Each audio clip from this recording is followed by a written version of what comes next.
Coming up on After the Whistle, our coverage of District 6 baseball and softball. Plus 2 historic pitching records from Penn State softball. And a recap of Penn State football's annual Blue-White game. All that and more right now on After the Whistle.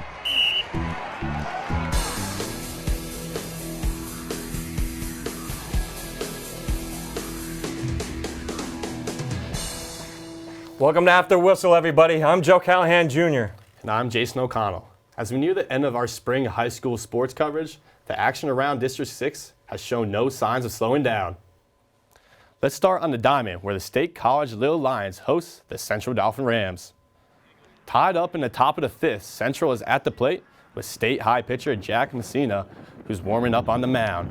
With 2 outs and a runner on third, Ben Long goes to the plate. Long's going to pop one to short right field, but it's going to be caught by the shortstop.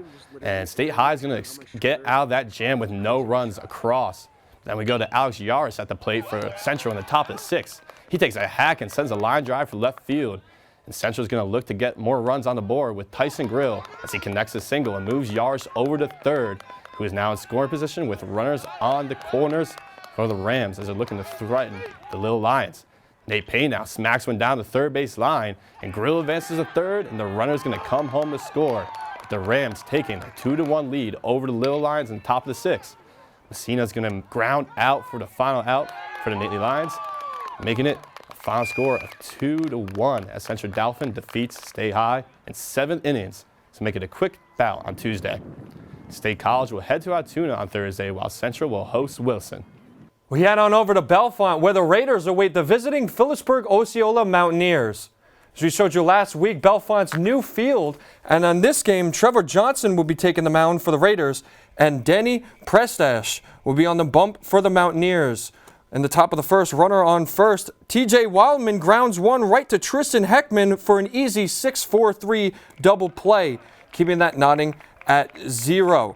Then the Mountaineers threatening in the top of the second, runners on first and second. Johnson drops an off-speed inside backwards K for his third of the game, and it's still 0-0. Now in the top of the third, runner on third. Jake DeSimon grounds one to Heckman, past the diving Josh Brown. Shortstop can't make the play at first. Sam McDonald would score, and the Mountaineers would go up 1-0. And then the next batter, TJ Wildman, sees some deja vu, hitting to another easy 6-4-3 double play, keeping this game at 1-0.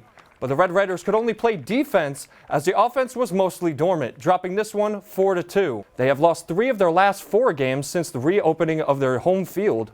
Bellefonte has another game tomorrow at 4:30 against Clearfield. The Mountaineers are the opposite and have won their last 3 games. They will go home against Huntington tomorrow at 4:30. After a series loss to Purdue in West Lafayette last weekend, the Nittany Lions return back to Medler Field to take on Youngstown State. On a cold night, Ben DeMel is starring for the Nittany Lions, and Kenny Mizik is on the bump for Youngstown State Penguins. We'll head to the bottom of the first with PSU down 0-1, and Bobby Marsh is going to reach out and bloop a single over the shortstop's head to score Kyle Hannon. Nittany Lions even this up 1-1, but that won't be the last of what we see from the Bellefonte native Marsh. Now heading to the top of the second, after the Lions tacked on one more, Penguins' Trey Law lines it to deep right center field, and it's dropped, and Eli Brown will easily come in to score. The ball will also come to the plate for the second runner, but the play will not be in time. As Law advances to third, Youngstown State ties this one up 3 apiece early in the game. Later that inning, after scoring one more run, Matt Thompson lines one into center field. An easy base hit for him, and the runner will casually score from second. Penguins take a commanding 6-3 lead early on in this game in the second inning. We'll now head later into the game to the bottom of the seventh, where the Penguins lead 8-7. As John Piacentino is at the plate, he's going to bounce one up the middle, and the shortstop can't make the play, and Josh Spiegel, who had a good jump at third, scores. Penn State ties it up in the bottom of the seventh, but can they complete the comeback? We'll head to the bottom of the eighth and tie ball game with runners on, and Bobby Marsh flies one in the left field. The diving fielder can't come up with it though. One run's going to score. Jay Harry's racing around third. He's barely going to be able to beat the throw at the plate. Penn State takes the lead 10-8 and will hold on to this one, completing the comeback. Youngstown State falls to 7-29 on the year, but put up a good fight against the now 20-13 Nittany Lions. Penn State will go onto a home series against the Buckeyes before they reach the home stretch of the season. Our After the Whistle reporter, AJ Sisson, is at Lebrano Park to tell us more about the game. AJ, what did you see? Thanks, guys. Well, I'm here at Medler Field right now. The team is practicing off behind me, but unfortunately they wouldn't let us see. But as for the game, head coach Rob Cooper, he was ejected early in the game last night on a controversial call in right field that added to Penn State's 4 total errors, aiding to 4 unearned runs for Penn State pitchers. It didn't look good early on for the Lions, falling down 6-3 in the second inning. However, the guys rallied after the ejection, but mental errors on the base paths and in the field cost them from blowing the Penguins out. Regardless, an unsung hero, a freshman by the name of Bobby Marsh, came up in the biggest spots, either tying the game for the Lions with a single or giving them the game-winning hit. Here's what Coach Coop had to say about him. First of all, he's a great kid. I mean, he's a guy that his teammates really rally around. He works hard. He cares. And this is a guy that was a highly recruited kid, went down to Florida Atlantic for whatever reason. It didn't work out for him. He's put his head down and worked hard, and hey, I'm going to keep working. I'm going to work while I wait, and I'm going to, and then that gets his chances, and he's been really good for us. I like the fact he's on my team. Cooper added after the fact that he knows these guys can win and win a lot, even come playoff time, adding he wants to coach these guys as long as possible. But after winning a much-needed tune-up game last night, the Nittany Lions look to take this momentum against a Big Ten rival in the Ohio State Buckeyes. Reporting live inside Medler Field, I'm AJ Sisson. Back to you guys in studio. Thanks, AJ. With all these high-scoring games of Penn State baseball, those bats must be hot to the touch. We're going to switch gears to high school softball now as the Cumberland Valley Eagles soared into State College looking to take down the Little Lions. You see them before the game congregating at home plate, and this one would get to a slow start. Top of the first, CV up 1-0. State High Allison Harpster with multiple runners on base gets out of that jam as CV remains up 1-0. Bottom of the second, CV still up 1-0. Runners on second base. Ella McDyer with a double, scoring one. And then now as you see, the run will come in, tying this game at 1. We go to the bottom of the second, still tied at 1. Runners on the corners. Jessica Hallbaker with an RBI hit, scoring McDyer, and State High takes the lead 2-1. And then still in the same bottom half of that second inning, Haley Weaver with another RBI double, scoring 2. As State High would go up 4-1, and they would take that all the way to the end, winning this one 9-4. The Little Lions improved to 2-3 after a loss to Central Dauphin and will host Altoona tomorrow. For Cumberland Valley, they dropped to 9-3 after the win against Mifflin County and will travel to Chambersburg. As the weather grew hotter for the Nittany Lions continued to heat up against Rutgers in the third game of a weekend series. Kylie Ligenfelter takes the circle for Nittany Lions, and then look at that, James Franklin makes an appearance at the softball game. Maggie Finnegan now in the bottom second. She's going to take Raimi Gansby yard for her first home run of the season, and Penn State will take an early 2-0 lead in this game. Now to the bottom of the third, Maddie Gordon hits a grand slam off Gansby.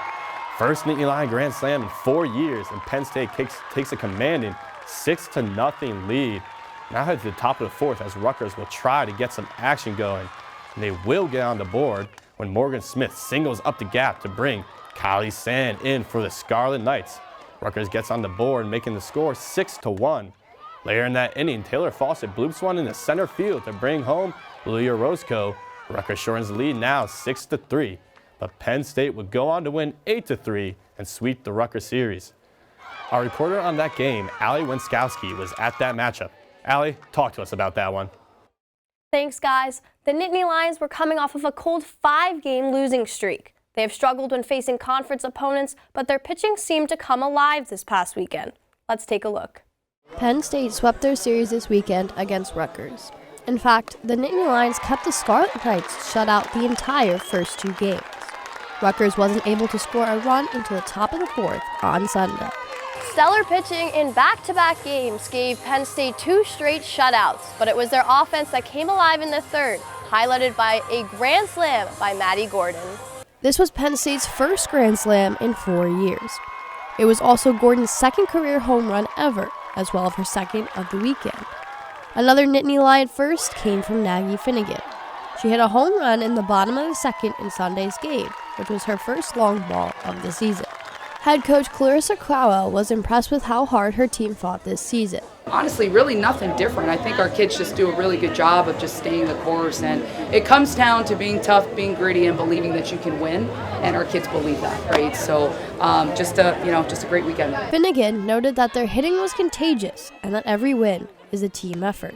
Personally, I was confident just that if I didn't do it, the person next to me was going to do it. So I was going in there just giving it my all, knowing that if I failed, the person behind me was just going to pick me up. This series win advances Penn State to 23-13 overall and 5-9 in conference play.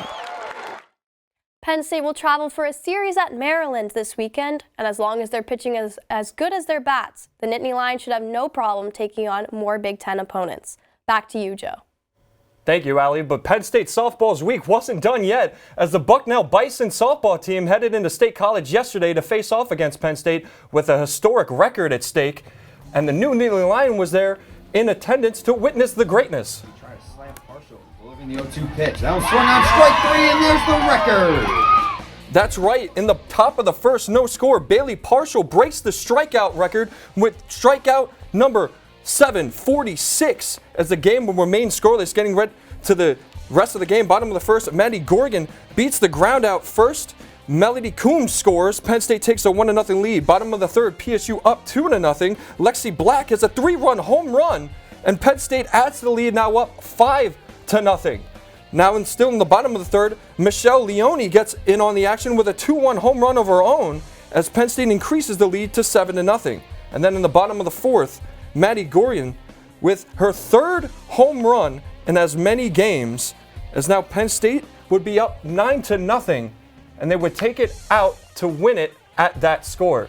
Penn State defeats Bucknell 9-0 in 5 innings as Bailey Partial goes the distance for another record, her 21st career shutout, the most among any Penn State pitcher. Coming up after the break, we'll show you the best from around District 6 lacrosse. Plus, a shocking victory from Penn State women's lacrosse team. But for now, here are some scores from around the district.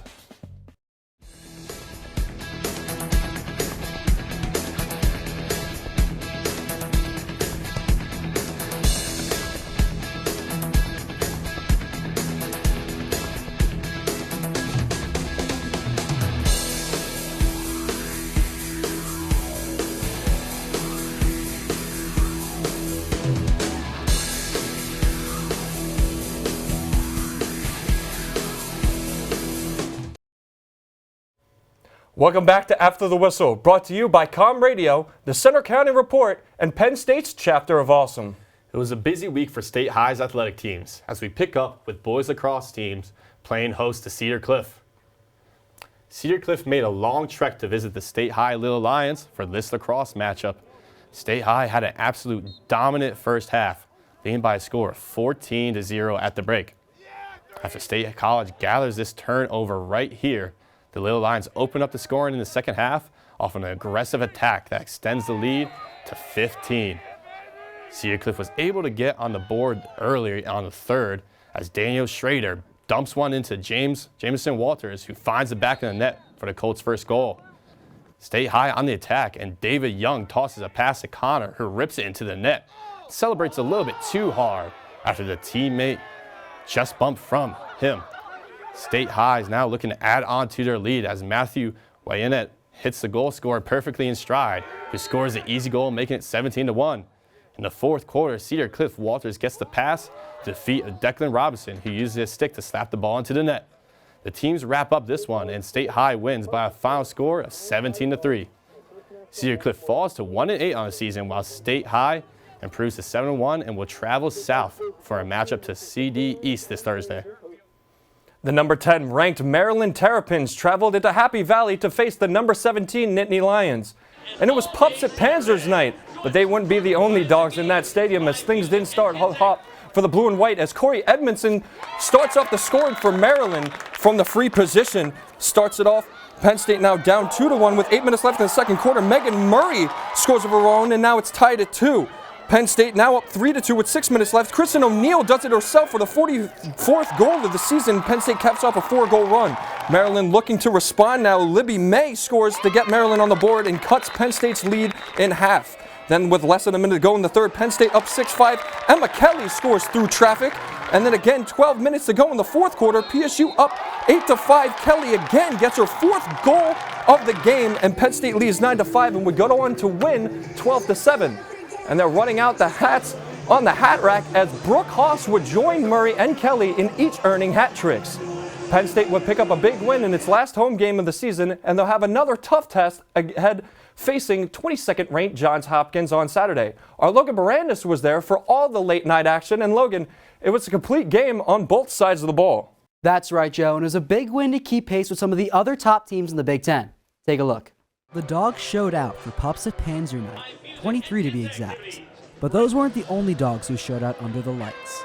Looking to bounce back after a close loss against Michigan, the Nittany Lions did so in a big way, with a 12-7 upset win over 10th-ranked Maryland. The Nittany Lions felt the energy playing under the lights at Panzer Stadium and turned that into a dominant all-around performance, snapping the Terrapins' 9-game winning streak. Head coach Missy Doherty said it was special to see her team play as well as they did. Yeah, I mean, it's one of the best feelings just watching them accomplish something so special, you know, especially having a game where we really came together on both ends. And that's what it's all about, coming here and compete hard at Penn State and coming up with some really big wins. Leading the way was senior defender Haley Ergo, who received national attention after a game where she recorded 3 ground balls and 5 caused turnovers. The Big Ten and National Co-Defensive Player of the Week credits the game plan drawn up from defensive coordinator Shanna Brady. Our defensive coach Shanna, after every break we had, she said reset, and we're going to come out and we're just going to stop the ball. We're going to focus on stopping the ball, getting it back, and that's exactly what we did. The Penn State defense didn't start off hot, however, as the Terrapins scored the first 2 goals of the night. The Nittany Lions would respond quickly thereafter, with 3 players finishing with hat tricks, led by freshman midfielder Emma Kelly, who had a career-high 4-goal game. With Penn State looking to keep pace with some of the other top teams in the Big Ten, Kelly emphasized how much the Nittany Lions wanted to win. I think we all knew how much we wanted to win this game, so we all just had to step up and work as one, and we did that tonight. That win also came without one of the Nittany Lions' top attackers. Junior Gretchen Gilmore missed the game with an injury, and without the team's second leading scorer, Doherty said the team played for her. Yeah, I mean, I think that's why we're a great family for our program. You know, one person goes down, we all wanted to play for her. She's been such a huge part of our success this year, and, you know, that was part of our passion and when we went to play tonight. Penn State has one more game to play in the regular season, facing 22nd-ranked Johns Hopkins on the road. Both teams have a 3-2 conference record, and with a home conference tournament game potentially on the line, it should be a big game for both sides. Reporting in studio, I'm Logan Barandis. Penn State's football annual blue-white spring game took place last weekend at Beaver Stadium. We'll take you to that loud Beaver Stadium right now, where head coach James Franklin leads his squad out of the tunnel and onto the field. Drew Aller looks to make a big impression in this spring game as he's taken over next year. And Aller, he'll take the snap here, scan the field, and find Omari Evans for a 28-yard touchdown to put the blue team up early. And he then celebrates an impressive 6 points on that drive. Seconds before halftime, though, Aller launches one to the sidelines, where Tyler Johnson lays out for the catch. Time would run out, though, after that catch, with the blue team up 10-0 at halftime. Then in the third quarter, Tank Smith cuts up the field and through the line, pounding his way for a big first down. Now 30 seconds left in regulation, Bo Perbula throws one to his high target, and he misses, and it's picked off by Jashawn Green to end the game. The blue team would go on to win the 2023 blue-white game 10-0. Our own Mike Bolger was on the sidelines for that game. Mike, what do you see in this one? Well, guys, it's hard to see anything after I got drenched during warm-ups, but that did not impede the fans and the team from enjoying the game. Let's take a look. Gloomy. That's one word fans described Saturday morning with rain pouring down and the offense looking slow both during warm-ups and at the beginning of the game.